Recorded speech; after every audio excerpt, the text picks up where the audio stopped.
প্রিয় দর্শক, আপনাদের সবাইকে স্বাগত জানাচ্ছি সংবাদ পর্যালোচনা অনুষ্ঠান ফ্রন্ট পেজে। আপনাদের সঙ্গে আছি আমি জাহাঙ্গীর আকন্দ। আমার সঙ্গে আলোচনার জন্য আজ স্টুডিওতে উপস্থিত আছেন সোহরাব হাসান, যুগ্ম সম্পাদক দৈনিক প্রথম আলো। সোহরাব, আপনাকে স্বাগত জানাচ্ছি।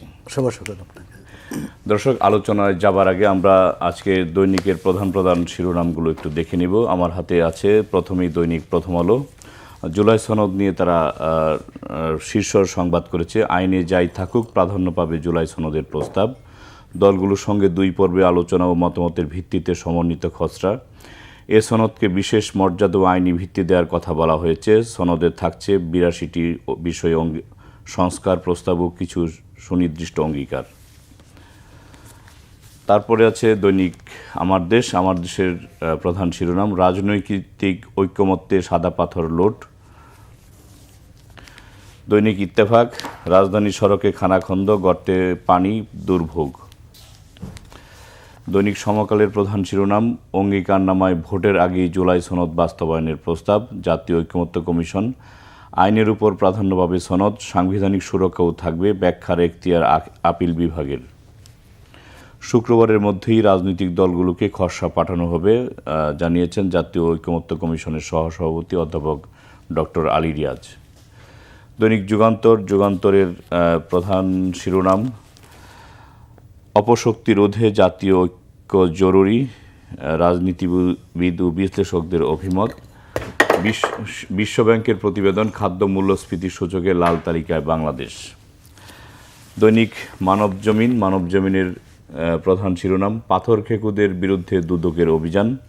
যুক্তরাষ্ট্রের মানবাধিকার রিপোর্ট, আওয়ামী লীগের সময়ে গত বছর ব্যাপক মানবাধিকার লঙ্ঘন হয়েছে। দৈনিক কালের কণ্ঠ, কালের কণ্ঠের প্রধান শিরোনাম, কিশোর গ্যাং বেপরোয়া। আরেকটি সংবাদ তারা ছেপেছে, টাকা ছেপে নয়, দেশ গড়তে লাগবে বিনিয়োগ। বিনিয়োগকারী সম্মেলনে আমির খসরু মাহমুদ চৌধুরী। দৈনিক কালবেলা, কালবেলার প্রধান শিরোনাম, অস্থির শিক্ষা প্রশাসনে, প্রকাশ্যে 5 গ্রুপ। বাংলাদেশ প্রতিদিন, নির্বাচনের চোখ বিদেশিদের, মার্কিন ভারপ্রাপ্ত রাষ্ট্রদূতের সিরিজ বৈঠক, আসছে ইউরোপের প্রতিনিধি দল, তৎপর কানাডা অস্ট্রেলিয়ার দূতদেরও। দেশ রূপান্তরের প্রধান শিরোনাম দেখতে পাচ্ছি, সেটা হচ্ছে যে সাদা পাথর লুটের ঘটনায় অনুসন্ধানে নেমেছে দুদক। সিলেটের ভোলাগঞ্জ সাদা পাথর পর্যটন কেন্দ্রে লুটপাটের ফলে এখন তেমন কোনো পাথর নেই। আরেকটি শিরোনাম হচ্ছে, শঙ্কা কাটেনি ঘোষণাতেও ত্রয়োদশ সংসদ নির্বাচন নিয়ে চলছে বিতর্ক, ষড়যন্ত্রের অভিযোগ, সমান্তরালে চলছে সব দলের নির্বাচনের প্রস্তুতি। কোনো ব্যক্তি বা দলের কথায় নির্বাচন বন্ধ হবে না, অর্থ উপদেষ্টা। দৈনিক নয়া দিগন্ত, নয়া দিগন্তের প্রধান শিরোনাম, উত্তরাঞ্চলে বন্যার আশঙ্কা, তিস্তার পানি বিপদসীমার উপরে, হু হু করে ফুলে উঠছে পদ্মা, 6 জেলার 2 শতাধিক গ্রাম প্লাবিত, কুষ্টিয়া 1000 হেক্টর জমি প্লাবিত। দৈনিক ইনকিলাব, মার্কিন দূতের কাছে ঐকমত্য কমিশন, নানান প্রশ্ন সন্দেহ, পিআর পদ্ধতি ও জরিপ ইস্যুতে তোলপাড়, নির্বাচন নিয়ে ষড়যন্ত্র।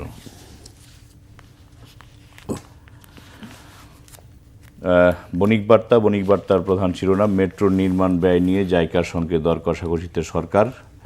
প্রধান উপদেষ্টা গতকালকে কুয়ালালামপুরে বলেছেন, আমরা জনগণের হাতে ক্ষমতা ফিরিয়ে দিতে প্রতিশ্রুতিবদ্ধ। The daily Star, Sada Pathar stripped bare, Sylhet's icon whitestone landmark falls victim to rampant looting. News, Assam's move to allow arms license to natives, Bangladesh along border under threat. তো সৌরভ ভাই, এই ছিল সংবাদপত্রগুলির প্রধান প্রধান শিরোনাম। তো আমরা একটু আলোচনায় যেতে চাই। আলোচনায় দৈনিক প্রথম আলোর যেই শিরোনামটি প্রধান, সেটি হচ্ছে জুলাই সনদ নিয়ে, আইনে যাই থাকুক প্রাধান্য পাবে জুলাই সনদের প্রস্তাব। তো এই জুলাই সনদের প্রস্তাব আসলে কিভাবে বাস্তবায়ন হবে বা এর আইনি ভিত্তি কী হবে? ধন্যবাদ আপনাকে। আইনি ভিত্তি তো একটা প্রয়োজনীয়, কারণ আইনি ভিত্তি না থাকলে পরবর্তী সরকার বা যারা আসবে ক্ষমতায় তারা তো এটি বাতিল করতে পারে, নাকচ করতে পারে। সেনা সমর্থিত তত্ত্বাবধায়ক সরকারের সময় অনেক সংস্কার হয়েছিল, পরবর্তীকালে যে আওয়ামী লীগ সরকার, নির্বাচিত সরকার এসে সেটা রাখেনি। তাই এই একটা ভয় আছে, বিশেষ করে অন্যান্য দলের, বিএনপির বাইরের যে দলগুলো, জামাত ইসলাম, এনসিপি ইত্যাদি দলের, তো তারা একটা আইনি সুরক্ষা চাচ্ছে। এখন সেটি কিভাবে হবে? সহজ সমাধান হচ্ছে অধ্যাদেশের মাধ্যমে, কারণ বাংলাদেশে অধ্যাদেশের মাধ্যমে আইন হওয়ার নজির অনেক। দুই সামরিক সরকারের সময়ে যতগুলো অধ্যাদেশ হয়েছে, পরবর্তীকালে আইনে সেটা রূপ নিয়েছে, সংসদ অনুমোদন করেছে, পঞ্চম সংশোধনী, সপ্তম সংশোধনী ইত্যাদি, এবং অন্যান্য সময়েও হয়েছে। এখন এটি হওয়ার ক্ষেত্রে একটা ঐকমত্য দরকার। এ কারণে আইন দিয়েই সব কিছু হয় না, গণতন্ত্র তো চলবে যাতে ঐকমত্যের ভিত্তিতে, সমঝোতার ভিত্তিতে। দ্বিমত থাকবে, ভিন্নমত থাকবে, কিন্তু ভিন্নমতকে মানে ভিন্নমতেরও একটা জায়গা থাকবে, তার কথা বলার অধিকার থাকবে, সুযোগ থাকবে। এবং রাষ্ট্রীয় যে কাঠামো, আমাদের সংসদীয় ব্যবস্থার কথা বলা হলেও আমরা 91 থেকে যে সংসদীয় ব্যবস্থা অনুসরণ করে আসছি সেটা এক ধরনের একদলীয় ব্যবস্থা, এবং সেখানে ব্যক্তির প্রাধান্যই বেশি। জাতীয় ঐকমত্যের কমিশনে এই বিষয়টি বেশ আলোচনা হয়েছে, এবং সেখানে বলা হয়েছে যে এক ব্যক্তি দুবারের বেশি প্রধানমন্ত্রী না হওয়া, দুবার মানে 2 মেয়াদের বেশি, আর সেটি একটি সুরক্ষা যে একনায়কতন্ত্র প্রতিষ্ঠিত না হয়। বিরোধী দলকে কিছু ছাড় দেওয়া বা কিছু সুবিধা দেওয়া, কিছু অধিকার দেওয়া, আর সেটা হচ্ছে ডেপুটি স্পিকার বিরোধী দল থেকে, গুরুত্বপূর্ণ কমিটিগুলোর প্রধান বিরোধী দল থেকে করা, অনেকগুলোই সদিচ্ছাই প্রকাশিত হয়েছে একটি জাতীয় ঐক্যমত্য এবং গণতান্ত্রিক ধারা প্রবর্তনের। আমরা তো ভালো নির্বাচন চেয়েছি, ভালো সংসদ পাইনি, তো ভবিষ্যতে যাতে ভালো সংসদ পায়। এখন যে বিষয়টি হয়েছে যে আস্থা, পারস্পরিক আস্থার সংকট আছে।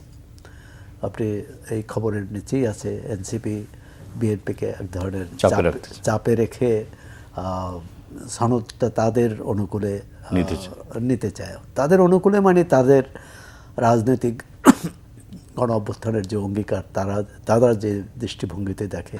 আবার বিএনপির দৃষ্টিভঙ্গি আলাদা আছে, জামাতের আলাদা, বামপন্থী দলগুলোর আলাদা। সুতরাং এক ধরনের তো মতভেদ আছেই। এই মতভেদকে মানে সমন্বিত করেই কিন্তু সিদ্ধান্তে আসতে হবে। এটা চাপিয়ে দেওয়ার বিষয় নয়, আবার উপেক্ষা করারও বিষয় নয়। একটা সমন্বয় দরকার হবে, শুধু এই সনদে স্বাক্ষরের ক্ষেত্রে নয়, পরবর্তীকালে রাষ্ট্র পরিচালনার ক্ষেত্রেও।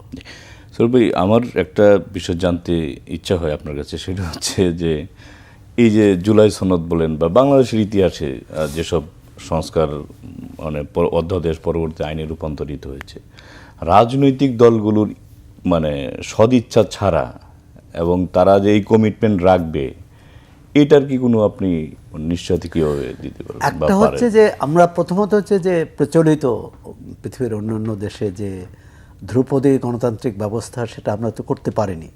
যেমন সেখানে হচ্ছে যে যারা বেশিরভাগ দেশেই অন্তর্বর্তী বা তত্ত্বাবধায়ক সরকার ব্যবস্থাই হচ্ছে একটি কৃত্রিম ব্যবস্থা, একটি আপাতকালীন সমাধান।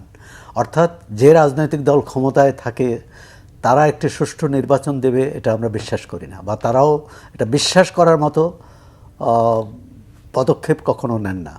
তারা সবসময় নিজের পক্ষে ভোট নিতে চান নানা রকম কৌশলে। সেটা আওয়ামী লীগ আমলে দেখেছি, বিএনপি আমলে দেখেছি। আওয়ামী লীগ তো 3টি নির্বাচনই করেছে এক ধরনের জবরদস্তিমূলকভাবে বা ভোটার ছাড়া। এই কারণেই আমরা কিভাবে এগোবো, এই যে পারস্পরিক যদি আস্থা না থাকে রাজনৈতিক দলগুলোর, বিশেষ করে ক্ষমতাসীন দলেরই দায়িত্ব বেশি কিভাবে বিরোধী দলকে রাষ্ট্র পরিচালনার অংশ করবে। এর অর্থ না তাদের মন্ত্রিত্ব দেবে, এবং আওয়ামী লীগ সরকারের আমলে তো মন্ত্রিত্বও দেওয়া হয়েছিল বিরোধী দল থেকে।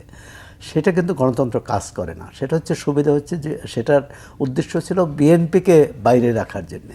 এই যে কাউকে বাইরে রাখার যে প্রবণতা বা যে উদ্দেশ্য, এর থেকে বেরিয়ে আসতে হবে। সবাইকে নিয়ে এই দেশটি পরিচালনা করতে হবে গণতান্ত্রিকভাবে। আর যদি আমরা জবরদস্তি করি, সামরিক শাসন আমলে করেছি, আওয়ামী লীগের অন্তত শেষ 1 দশক তো 14 সাল থেকে তো সেটা দেখেছি, তারা জবরদস্তির শাসন করেছে। এর এটি আবার ফিরে না আসে। মানসিকতার পরিবর্তন হবে, দলীয় দলীয় দলীয় দলীয় কাঠামোর পরিবর্তন করতে হবে। রাষ্ট্রে গণতন্ত্র চালুর আগে দলে বোধহয় গণতন্ত্র চালুটা খুব জরুরি। জি, আরেকটি সংবাদ সেটা হচ্ছে যে অন্তর্বর্তী সরকারের 1 বছর পররাষ্ট্র মন্ত্রণালয়ের নিয়ে এই নিউজটা করেছে, দ্বিধা আর সমন্বয়হীনতা সরকারের কূটনীতি। মানে একটা কঠিন এই জটিল বিশ্বে এবং এক ধরনের জবরদস্তির বিশ্ব, শুধু বাংলাদেশীয় পরিসরে নয়,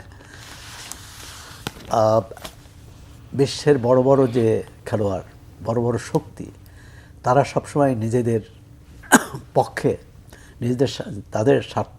তাদের স্বার্থটাই বড় করে দেখে। সেটা চীন, যুক্তরাষ্ট্র, জাপান, অস্ট্রেলিয়া, ভারত, সবাই, কানাডা, সব দেশই। এখন এর মধ্য থেকে বাংলাদেশের মতো তৃতীয় বিশ্বের দেশগুলো, উদীয়মান অর্থনীতির দেশগুলো কিভাবে ভারসাম্য রক্ষা করবে। তো এই ভারসাম্য রক্ষার হচ্ছে আমরা কারো পক্ষে নেব না। যেমন আমাদের পররাষ্ট্র নীতির একটি ঘোষিত নীতি হচ্ছে সবার সঙ্গে বন্ধুত্ব। এখন সবার সঙ্গে বন্ধুত্ব নিজের স্বার্থ বিকিয়ে নয়, আমরা বন্ধুত্ব করব, কিন্তু সেখানে নিজের স্বার্থের সর্বোচ্চ ব্যবহার, সর্বোচ্চ হিস্সা আদায়ের চেষ্টা থাকবে। এক্ষেত্রে আবার সুবিধাও আছে।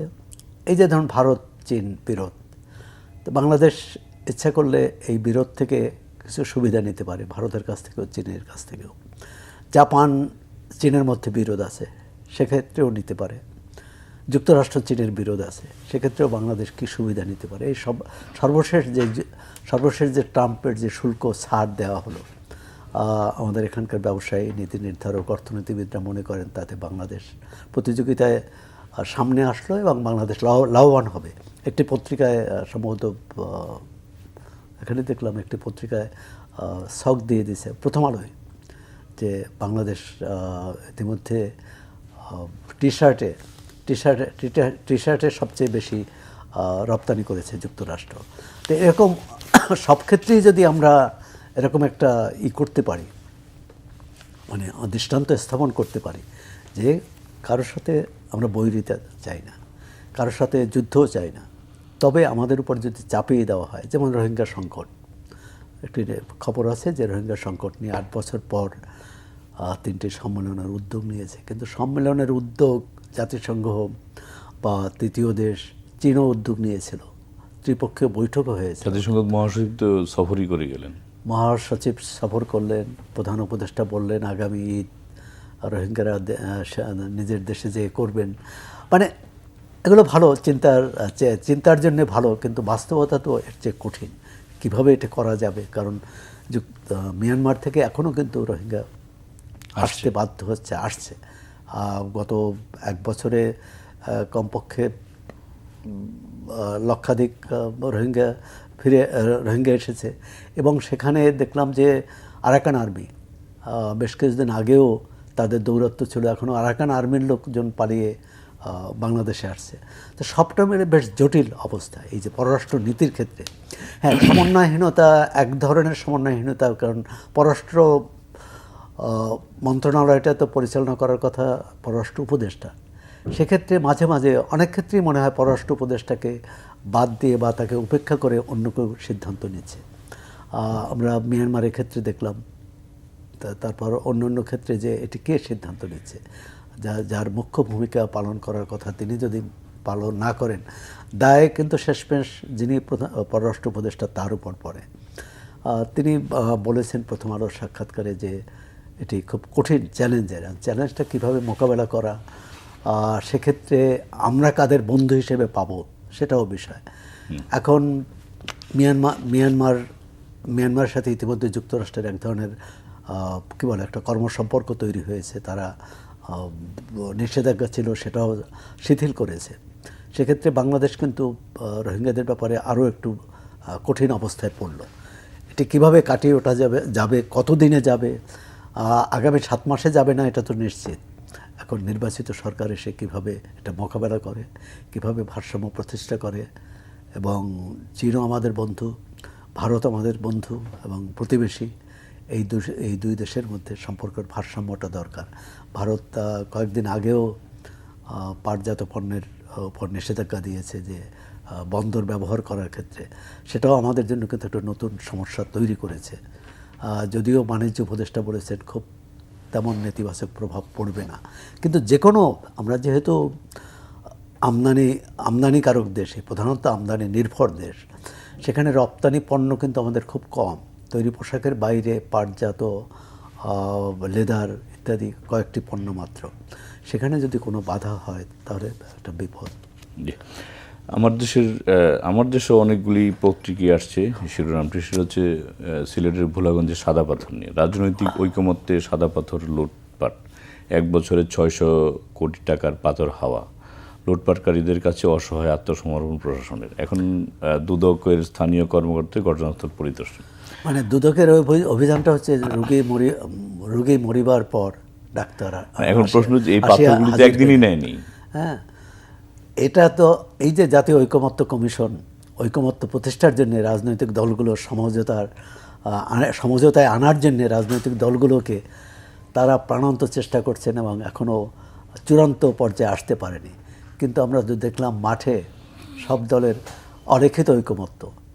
সেখানে বিএনপি আছে, এনসিপি আছে, ইসলামী আন্দোলন আছে, জামাত ইসলাম আছে। মানে এটা অদ্ভুত।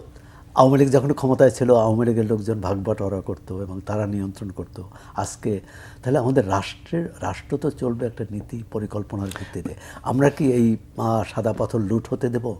সাদা পাথর এটা তো নদীর উজান থেকে আসে, সেটা কিভাবে রক্ষা করা যায়, কিভাবে পরিবেশ বান্ধব করা যায়, এবং এও ঠিক যে সেখানকার কর্মসংস্থানের ব্যাপার। আমরা যদি বিকল্প কর্মসংস্থান করতে না পারি, এই মানুষগুলো তো এর উপর নির্ভরশীল, যারা তারা যতই আমরা আইনি বাধা দেই, নিষেধাজ্ঞা জারি করি, তাদেরকে কিন্তু রদ করা যাবে না।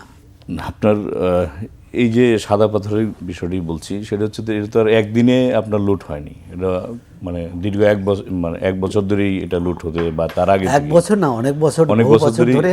কিন্তু আওয়ামী লীগ সরকারের আমলে 2000 সালের কত একটা তারিখে তখন কিন্তু এটার উপর নিষেধাজ্ঞা জারি ছিল যে এটি এভাবে পাথর ভাঙা যাবে না।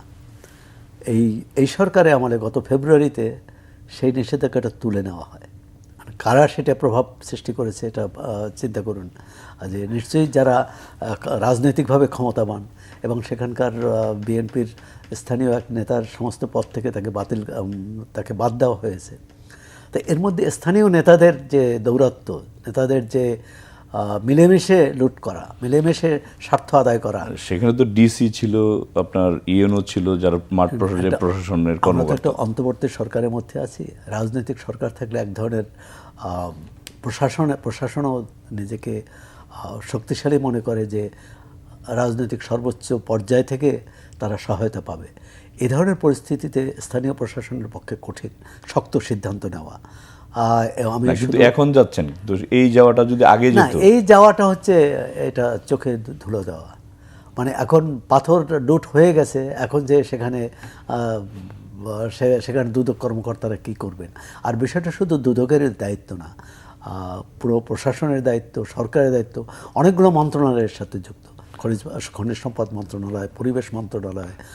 আমরা দেখলাম পরিবেশ উপদেষ্টা বেশ পলিথিনের ব্যাপারে যতটা সোচ্চার, এসব বিষয়ে কি পলিথিনও কি আমরা বন্ধ করতে পেরেছি? আমরা কোনটা পারছি?